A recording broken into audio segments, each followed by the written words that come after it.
Title of my lesson is Humanity Demands.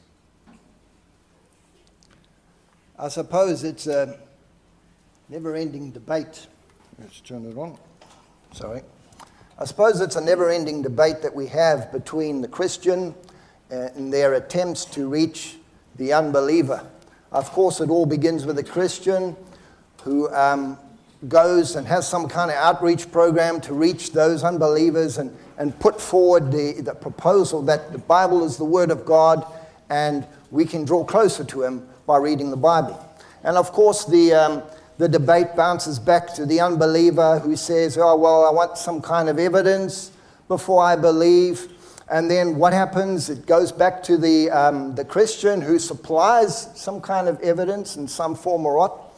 And even to the point where the evidence comes in the form of demand, if you like. And so, as you will realize over the past month, we've been looking at these demands that Christians have put in the court of the unbeliever to respond to those demands. And of course, we had a look over the month about how a life demands a life giver. We had a look at another demand, how the design demands a designer. And we had a look at morality demands that there be a moral lawgiver. And the last one we had a look at last week was the Bible's supernatural attributes demand a supernatural author. All right, so here we have this debate going on, to and fro. Who makes the next move? That's the question. You would think, all right, the ball is in, we're the last ones who made demands, right? The ball is now in the unbeliever's court, is it? It's their chance to respond. Because they demanded, and we counter-demanded. So it's in their court, right? Yet, somehow, nothing seems to happen. There doesn't seem to be some large-scale commitment on their part or response on their part that leads to something. Let's have a look at Matthew chapter 22, verse 14. It says this, "For many are called, but few are chosen." Maybe that's something that we just have to accept. Is that right?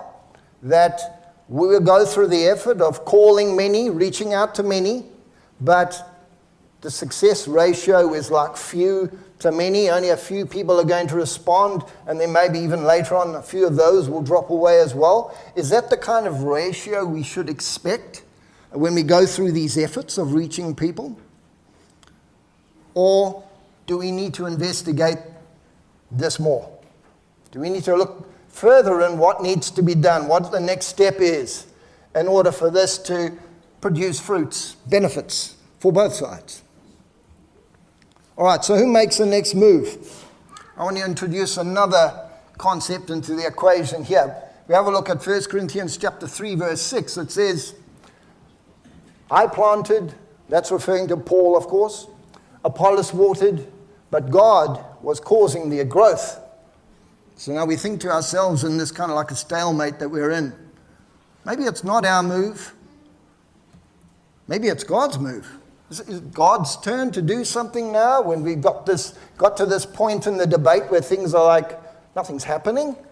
This is God's move? Is He to shout down from heaven with a loud voice and scare a lot of people? Is that His move? Or is it still our move again, where we should now produce more evidence than we've already produced thus far? Or is the next move belong to the non-believer? Is it them that needs to do something? Is it them that needs to respond and add and continue this debate? There seems to be a stalemate. If we think of all the missions, the campaigns that have happened to reach people, to reach non-believers, there seems to be a point where we reach, yes, there are a number of people who respond, but by and large, the majority of people by far, there's a kind of like a stalemate where nothing is happening, nothing is developing. All right, let's have a look I'm going to try this me just trying to delve into the situation, to delve into the stalemate situation, to try and find out why is it that we get to this point. So let's look into why the majority of non-believers always seem to want more than the evidence that you've presented to them. Now, I might warn you ahead of time. The why may not be what you think. All right. Let's start somewhere. All right. Let's say the non-believer does not believe in God because there is no evidence. So we're starting from the beginning here, right? All right. And he says, and this is not a quote from anybody, by the way. It's just like, I don't know what you call it. It's a quote that's put together from typically what people would say in this situation, non-believers, and we're just kind of like putting it together in a sentence. Unless you show me evidence, I simply won't believe. All right, so that's the kind of like the demand, if you like, that humanity has. And so what do? We jump to attention and we present this evidence and we go and we get prepared to give them an answer and we present that evidence. Now, John chapter 4, verse 48, and this part of the passage that we are reading today, it talks about unless, and this is Jesus' observation of the people, this is very early in his mission, his 3-year mission or ministry, and this is what he has noticed straight away from the way people react to the things he says and the things that he does. He says, unless you see signs, you simply won't believe. And that's not only a situation that occurs back then, thousands of years ago, but it's something that occurs today. If you don't show me signs, if you don't show me, today we don't call it signs, we call it evidence, don't we? I simply won't believe. And so we give them all the information on how there's so many eyewitness accounts that attribute the Gospels that talk about Jesus, his life, the things that he did, and how he came to earth to make a difference. We can talk about those things, but they still don't. All these signs and evidence we can show them, but they still don't believe. So I reckon there's something deeper going on than just evidence, science. Something deeper going on. And go with me, if you will, today on this journey to try go deeper, to find out what it is that's going on under the covers. Why we have this outcome, the stalemate. Maybe it's a lack of belief because the evidence is not conclusive, perhaps. Should we consider that? Although the reality is, you cannot prove conclusively that God exists. That doesn't leave place for faith, does it? So you can't prove conclusively that God exists. And even if we could, I somehow don't think it will help, because we have examples of this. Jesus during his ministry provided lots of evidence by the things that he said, by the things that he did. He provided a lot of evidence that the message that he spoke was from God. Yeah, we have a passage of scripture. I think Adrian touched on it last week as well. John chapter 12, 9 to 11. The large crowd of Jews then learnt that he was there, and they came not on account of Jesus only, but so that they might also see Lazarus, whom he raised from the dead. But the chief priests planned to put Lazarus to death also, because on account of him, many of the Jews were going away and were believing in Jesus. Obviously, a bit of background to this story is that Jesus had healed somebody, and the evidence, or rather had resurrected them from the dead. They're kind of like the ultimate example of healing, a sign, conclusive evidence. He raised someone from the dead. And how is it that they reacted to this? Well, we have a look here, and it does tell us, fair enough, that some people did respond. It did result in some people believing. But when we talk about the Jewish leaders, We talk about those people in control of the times. They were the ones who did not believe, but not only did they not believe in this conclusive evidence, Scriptures are telling us here plainly, they tried to destroy the evidence by killing Lazarus again so that they couldn't make that claim. Of course, well, you healed, you rose who from the dead? He's dead. Lazarus is dead. Their plans were to destroy that evidence, to kill Lazarus. So, is that still possible that people won't believe because the evidence is not conclusive? Not in this case. There was conclusive evidence, but that was not the outcome. They did not believe. Again, there must be something deeper that's going on. And let's carry on this journey, trying to find out what it is. What's the root cause? What's happening here under the covers that maybe is not very visible to us or that we don't understand? What is going on here that results in people not believing where even they are presented with conclusive evidence? Perhaps they don't believe because the evidence is not scientific. A lot of people are governed by science, aren't they? It's kind of like, would you say it's fair to say it's a religion? Science is I would say it's a religion, actually. But being able to prove God exists by means of science, I'd present to you as a bit of a paradox. Because there's something about science that we need to know. If we need absolute evidence, and that's what people are looking for, there's absolute evidence that God exists, right? How can we get absolute evidence by means of science? Because as history tells us, science is not absolute. Science makes so many mistakes in the things that it presents as evidence, if you like, to prove something. So the difference between fact and theory is sometimes very, very blurry.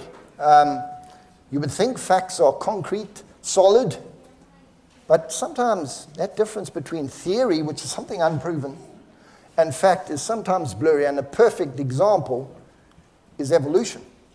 I don't know about you, but when I was a kid, it was known as the theory of evolution, wasn't it?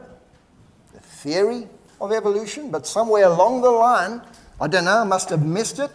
Perhaps it's like driving in a car and you blink and you miss a small town along the way. I don't know, it might have happened with me, but somewhere along the line, it turned from the theory of evolution to the fact of evolution somehow, and now I believe it's taught in the universities. I think it's taught in the schools as well. Somehow, it's become a fact. So this idea of fact and theory is a bit of a blurry one. Science is not absolute for this very reason, because of how blurry it could be. Science relies very much on observations. So that's, you do a test, whatever it is, a lab experiment or some kind of test that you're doing, and the outcome of that test is observed either by something that you see or something that you hear or some of the other senses, right? It's based on our senses and what we perceive the results of that test to be. But of course, even our senses let us down, don't we? I think of many examples of how we sometimes see things that aren't there, or we sometimes hear things that are not there. Our senses, because of the limits of our mortality, the limits of our senses, the limits, we get old or we get obsessed with a certain direction that we want to go into, and sometimes we see or hear things that aren't there. Our senses let us down. Another thing about science is what is a fact today may not be a fact tomorrow. We've got a couple of examples. There was something the scientists called, I think it was called lumiferous ether. I think that was the word they used. I don't know who coined the phrase. Some smart scientist did. And that was believed to be everywhere that you look around. It's everywhere. And it's what explains why a flame can turn into a flame that seems to come out of nowhere. as what they use to explain that. And of course, down the line, generations later or decades later or whatever, it's not a fact anymore. Some other smart scientist has decided that, no, it's not that, it's this. And so that fact falls by the wayside and it's replaced by another. Perhaps it's a generational thing. I think even if we could supply some kind of scientific evidence that God exists, it could just be something that lasts for a short period of time until what? People forget. It might be 5 years later, it might be 10 years later, maybe the next generation. Those people who either don't remember what they saw before, or they are of a generation that never saw that for themselves. And so what does that scientific evidence mean? It means nothing, because people have forgotten it. And that, I think of the time of the judges, which is a perfect example of this idea of forgetting.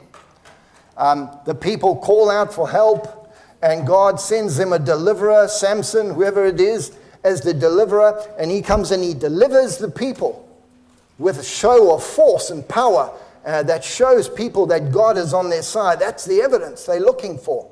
And what do the people do? Yes, they're all good for a while, for that particular generation. They follow God and his decrees and everything. And then what happens? The next generation comes, everyone forgets about God, and we start back from square one again. People are in evil and wickedness. It's kind of like a repeating cycle that happens. So scientific evidence, I don't think that cuts it either. Again, let's carry on this journey. There's something deeper going on. There's something deeper going on that explains why people do not want to believe in God despite all the evidence.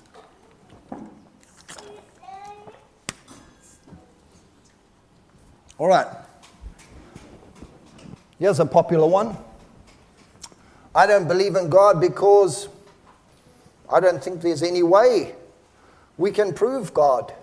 I don't think it's our job to believe in God. Maybe he should be reaching us and not us reaching him. A lot of people have that kind of like negative attitude that I don't trust that there is any way that we can find him anyway. So we don't need to do anything. Mankind does not realize, this is the bottom line, that they can prove the existence of God. They can. There is a way to do it. Although, if you want to discover, if you want to search for a spiritual God, well, you need some kind of spiritual tool, don't you? Doesn't that make sense? Spiritual God? Spiritual tool? I know you get all these people who are looking for ghosts in their lives. You know, they've got some weird contraptions that they have where Geiger meter, or I can't remember what they call it. It's some kind of contraption that works out when a spirit, a ghost is floating around and it makes the needle move or something. They believe they got some kind of tool. But the truth is, if you're looking for something on the spiritual side, you need a spiritual tool in order to find it.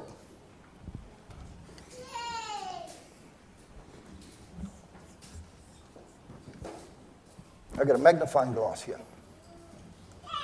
It's got a light as well. It's a good tool. It's a useful tool if you're a forensic scientist, maybe.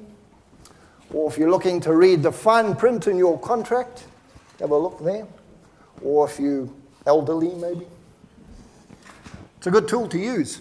But if I said to you, hey, I want you to explore that spot on Jupiter where the storms occur. I want you to explore that and describe that to me. But yeah, this is the tool you've got to use. This one here. Well, if you look at the magnifying glass, you look up in the sky, I don't think you can describe that stormy spot on Jupiter with this. I don't even think you can see the spot on Jupiter with this. I don't even think you can see Jupiter using this. The point is, this is the wrong tool. You're not going to find what you're looking for if you use the wrong tool. We need spiritual tools. Romans chapter 10, verse 17 describes to us what those spiritual tools are that we need to use to find God. Faith comes by hearing the message, or begins with the Word of God. That tool that we use, that leads us to faith. And with those tools, then we stand a chance to find God. But somehow, despite presenting people with, hey, you want to look for God, here we are. Here's the tool. Here's one of the tools that you can use. Despite doing that, I mean, it's not like you telling him to go find something that, and you don't know where it is. Here we are, here it is here. I've got a tool for you that you can use to find God. But despite this, they're not prepared to learn these recommended tools that are needed to find God. And they're not prepared to trust these tools to find God.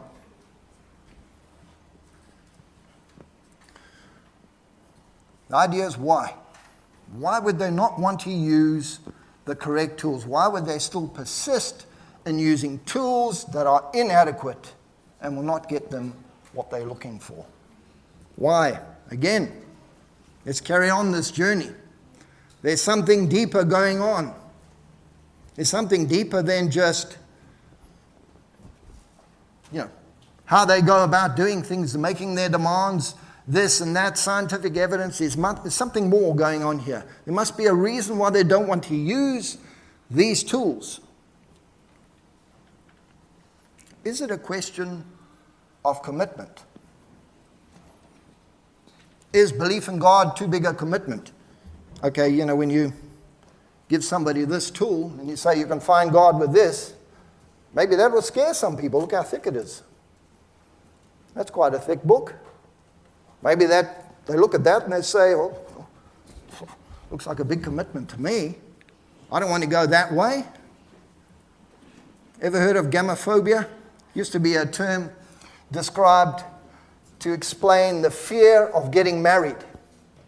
But in modern times, the meaning is kind of like broadened to be a fear of any kind of commitment, really. A marriage is commitment, so many other things in life.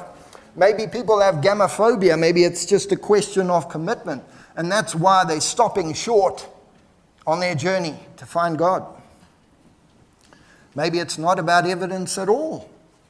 Maybe it's just about a lack of commitment. I would say that, perhaps in some cases, that could be quite scary, looking at a thick book like that and saying, well, I probably have to expertise myself in this book before I can find or get a return on my investment and get some results. Maybe in some cases. But there's a problem with this idea. There's a fundamentally flawed problem with this idea that mankind has no commitment. Would you say a scientist does not have commitment? I would definitely not say that. You can get evidence of that. Many commit, 5 years of their lives, 10 years of their lives, or their whole lives to try and prove something, some theory, some scientific law that they believe in. They spend their entire lives trying to prove that. If that's not commitment, I don't know what is. Some people even risk their lives or even lose their lives trying to prove a theory that they strongly believe in. Now that is an ultimate form of commitment, if you like. A couple of examples. They had I'm not sure what you'd call it, a car plane or a plane car, I'm not sure. It looks like an almost sedan car. And some two brothers, bright spark scientists, they got wings and they put it on the car. And I don't know what the mechanics were involved in that. Obviously the wings had the right kind of shape or whatever. And their idea was that they could make cars fly. It would be a wonderful form of transport, wouldn't it? If your car could just turn into a plane and or maybe then a submarine or whatever. But the point is that they believed so much in this concept that they were the ones that tested it. And as history tells us, they lost their lives in that endeavor to prove that cars could fly. Another example, the person who is credited with inventing the parachute. All right, well, there you can see what's happening now. The earlier models of the parachute had sort of like a design a bit different to what we have today. But they believed in their product this person believed in this product so much that he tested it out on himself, because one of the reasons I would think is that he couldn't get many volunteers to do it for him, so he probably had to do it himself. And he jumped anyway, as the history goes, he jumped from the Eiffel Tower somewhere high up, and, he fell to his death in trying to prove something that he believed in. So if mankind doesn't have a problem with commitment, a level of commitment, why is it that he can't commit to these simple tools to find God? Why?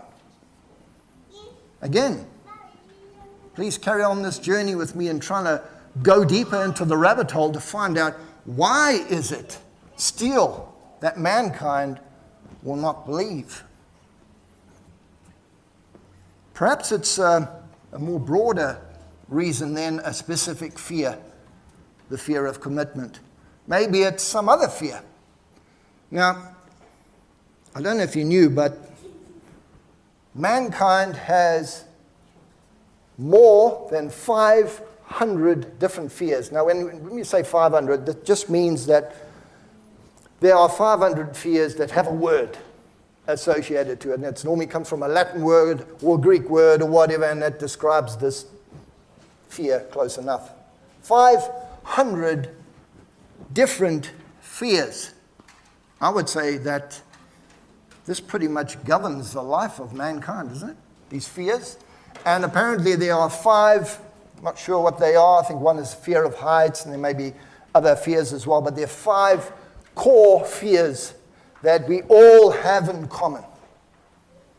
And then all the other rest of the 500 or so plus, we have to different varying degrees, and we have different ones depending on our circumstances and our lives. There's one here. Just have a look at a few of them. I'm certainly going to list 500 of them. Philophobia, the fear of love. And there are going to be some here I can't really pronounce, but just forgive me for that. Anthropophobia, the fear of people. Oh, that's a hard one. That's a rough one.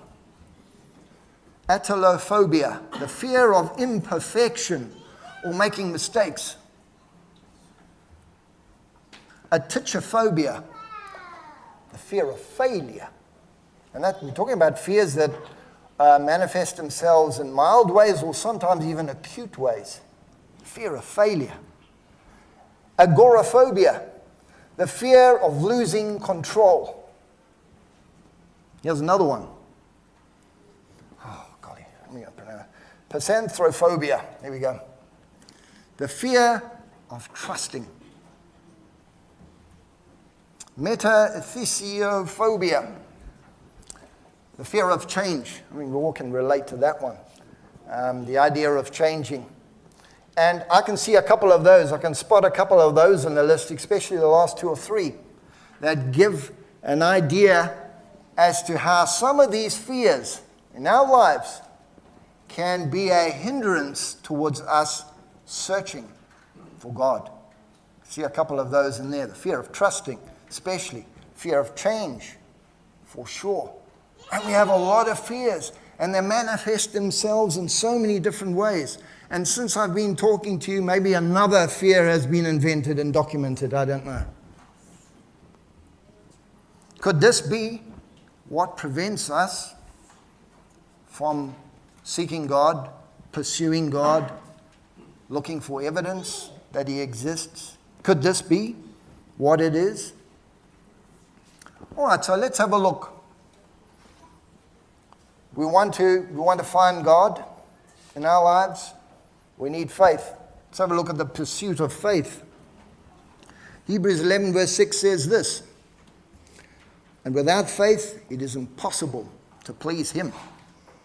For the one who comes to God must believe that he exists and that he proves to be the one who rewards those who seek him. Very clearly put here that if we want to find God, if we want God to reveal himself to us,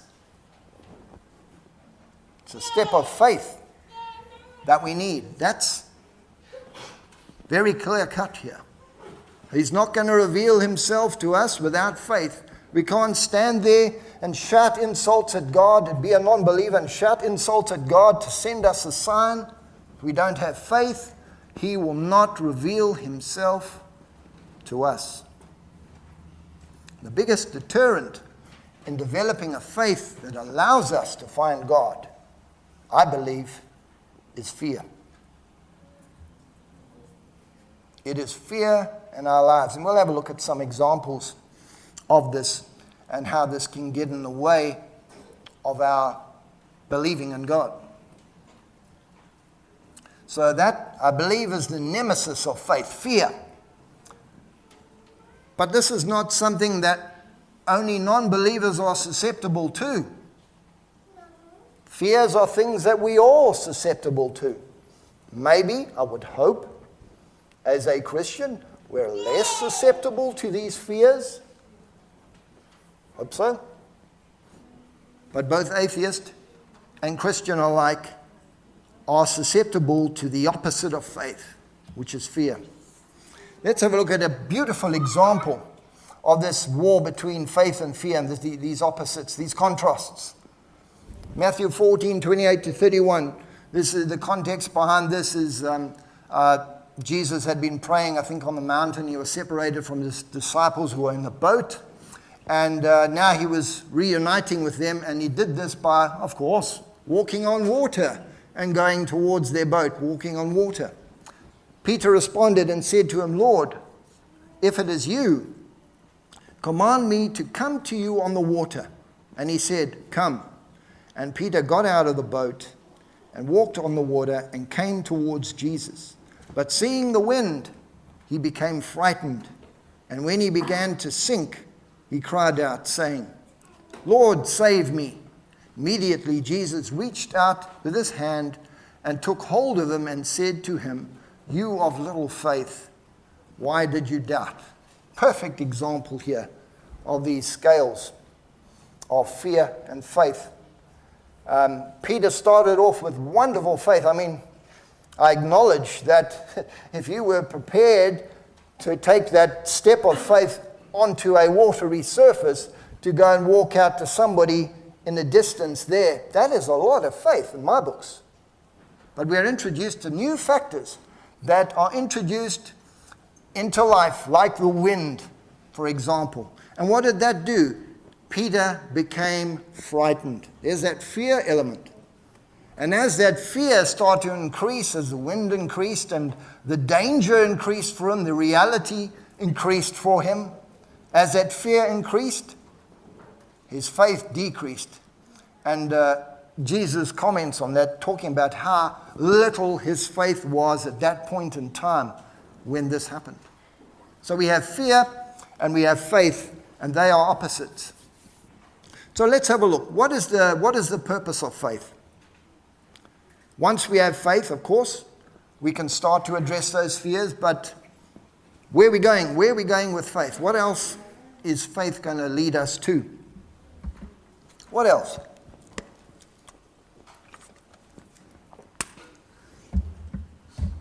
What else is faith going to lead us to? Before we have a look at that, let's have a look at something from another perspective, from the perspective of science. Science is all about evidence, right?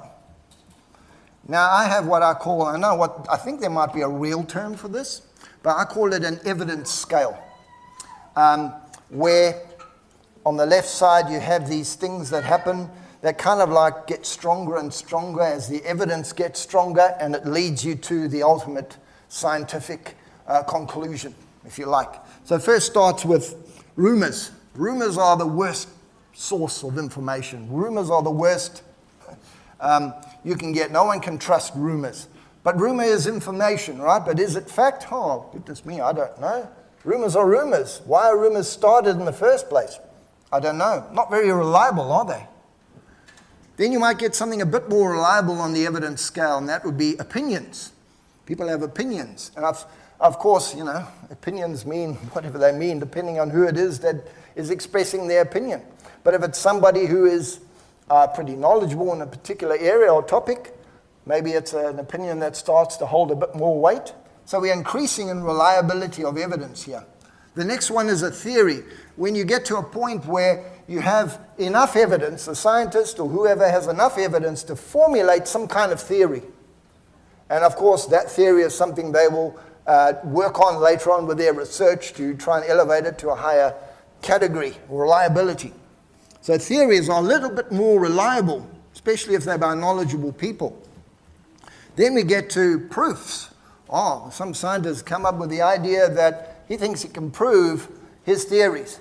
And so there's that new category of reliability, if you like, publishes his proofs.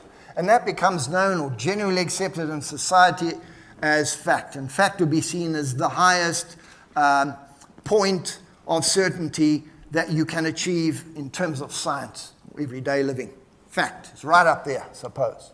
But I'd like to propose that there's something beyond faith. Something beyond facts. And that's called truth. Truth, I believe, and from a Christian's point of view, truth is the highest form of certainty, the highest form of evidence that there is. It's right on the top of the scale, but of course, it's missing from the scientist's, notes that he has. It doesn't have truth on there. To him, truth means maybe something else. There are tools that we can use to pursue truth. Nothing more clear-cut and defined here in John chapter 8, 31 to 32. It says this: to the Jews who had believed him, Jesus said, "If you hold to my teachings, you are really my disciples. Then you will know the truth, and the truth will set you free." Yeah, we have a clear indication, again, repeating what we've looked at before. Belief, faith, teachings, the Word of God, those two things lead us to truth. And then what does truth do? Sets us free. I like to put things into a formula. Sometimes scientific people can understand formulas. Belief plus teachings equals truth. There we go. It's only the truth that can set us free. It's only the truth that teaches us how to deal with our fears. Only the truth can do this. To make a believer out of mankind, we need to help them address their fears, because that is what separates them from believing what they need to believe in to know that he exists. I'd like to take a look at an example in the Bible of the prodigal son. If you want to read along, you can. We're certainly not going to read that entire passage of 21 verses. But to cut the long story short, the story of the prodigal son goes that the man who lives with his father and his other brother, he decides that he wants to leave the house to find out what is out there in the world. And he goes out and he squanders all his money, his inheritance, and things don't really go well according to plan. And he finds himself in a situation that prompts him to say, I want to go home. And the long story short, he goes home and his father welcomes him back. But of course, this is not in reference to a natural person. This is more a parable. This is symbolic of every road that we take as a Christian or a non-believer. And we go out into the world and we are tempted by its desires and we find our way back to our Father. It's symbolic of this. Let's have a look at this story. I noticed a number of fears that were controlling this man's life. as he went through life and trying to find the meaning to life, etc. The first one was, I'm sure we can all have a chuckle, I don't think there's such a scientific word for fear of missing out, but FOMO is probably good enough, fear of missing out. And that was a conclusion he made by looking at his life, running through the same mundane routine every day on a farm or wherever it was he lived. And to him, he felt that there was this massive fear of missing out. There's something out there that I'm missing out on that I cannot have while I'm here, stuck with my father and my family. So he goes out. And then, of course, as things don't work out and he squanders his money, and what happens? Well, now he's in unknown territory, isn't he?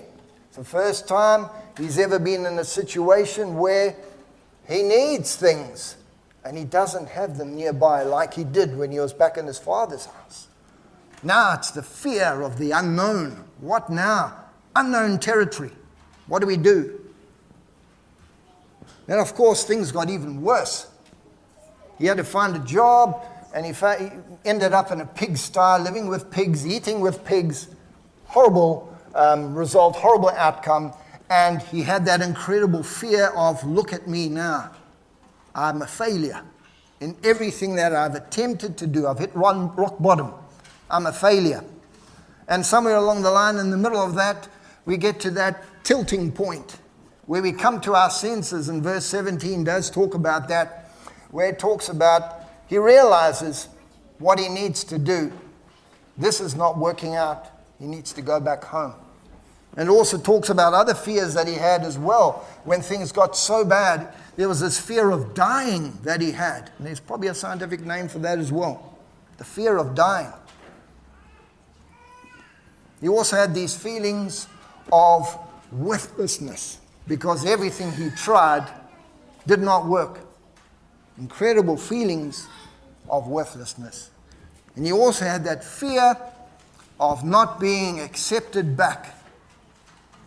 You know, he thought, well, my father's not going to accept me. He's not going to want me back. I am prepared to be a hired hand and not his son anymore. The fear of not being accepted. Look at the life of this shown of this character in this story. Look at how fears controlled that person's life. Humanity might have demands, and some of those demands may be strong, but I can guarantee you that their fears are even stronger than the demands that they have. I can guarantee you that. If we can help those people with their fears, get them to come to terms with the tools that they need to use to overcome those fears, to connect with them, they can draw closer to God. And it's not only them that need to be on the watch, that are governed by fears. As I said before, it's us as well. We have fears as well. One of those fears, if we let it get out of control, we could sink like Peter did into the water, as we are afraid of the storms and the winds of life that they throw at us. We are susceptible to those as well, and we always need to be on the guard. Now, I don't know what situation you are in here today, or those streaming online. If you are a believer, don't think that you won't have fears. Fears will present themselves in ways that you cannot imagine. And if you are not a Christian, and you take stock of your life, and you realize, and you count up, maybe, I don't know if anyone's ever done a list of that. You get a list of all these 500 fears, and you tick, yeah, that's me, no, that's not me, that's me. Take a stock of your life. Have a look at your fears and decide for yourself, how are these fears in some way stopping me from progressing towards something wonderful, getting to know my Maker, my Creator? That's a question that we ask ourselves. And I'd like you to think about those things. And thank you for your attention, and let's stand and sing the hymn of invitation.